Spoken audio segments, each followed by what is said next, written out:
नमस्कार. सत्यशिवा ज्योतिष या यूट्यूब चॅनलवर मी तुमचं सगळ्यांचं स्वागत करते. आज आपण मीन राशीची आठवड्याचे राशी भविष्य बघणार आहोत. या आठवड्यात तुम्ही काय गोष्टी करायला पाहिजेत व काय गोष्टी टाळल्या पाहिजेत त्याबद्दल आपण माहिती बघूयात.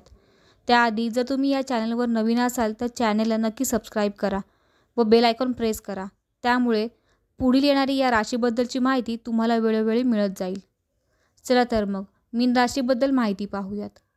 मीन राशीचे स्वामी गुरु आहे. या आठवड्यात ज्या लोकांची सरकारी कामे रखडली होती ती पूर्ण होणार आहेत. एखादी चांगली न्यूज तुम्हाला ऐकायला मिळेल.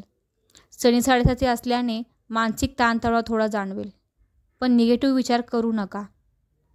निगेटिव्ह विचार केल्यामुळे तुमची जी होणारी कामं आहेत ती पण तुमची कामे होणार नाहीत. योग्य ठिकाणी घेतलेल्या मेहनतीचे तुम्हाला योग्य फळ मिळणार आहे. परिश्रमांना घाबरू नका. जर तुम्ही आता परिश्रम केले तर त्याची निश्चितच चांगली फळं तुम्हाला पुढे जाऊन मिळणार आहेत. जर कुठे लोन घेण्याच्या प्रयत्नात असाल तर त्यात तुम्हाला सफलता मिळणार आहे. विद्यार्थ्यांनी मन भरकटू देऊ नका. अभ्यास एकाग्रतेने करा. अभ्यासाव्यतिरिक्त बाकीच्या गोष्टींना जास्त महत्त्व देऊ नका. प्रेमी जीवनामध्ये भांडणं होऊ शकतात, पण भांडणं एकमेकांशी बोलून सॉल्व्ह करा.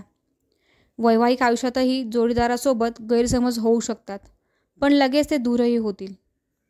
भावंडांची साथ लाभल्यामुळे एखादी मोठी गोष्ट तुम्ही खरेदी करू शकाल किंवा पैसे योग्य ठिकाणी इन्व्हेस्ट करू शकाल.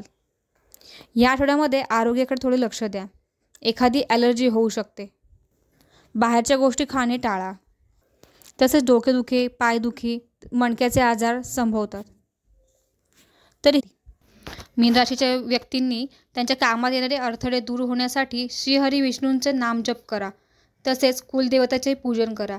त्यामुळे तुमच्या कामामध्ये येणारे अडथळे दूर होतील. तर ही होती मीन राशीबद्दलची माहिती. माझी माहिती जर तुम्हाला आवडली असेल तर चॅनलला नक्की सबस्क्राईब करा. धन्यवाद.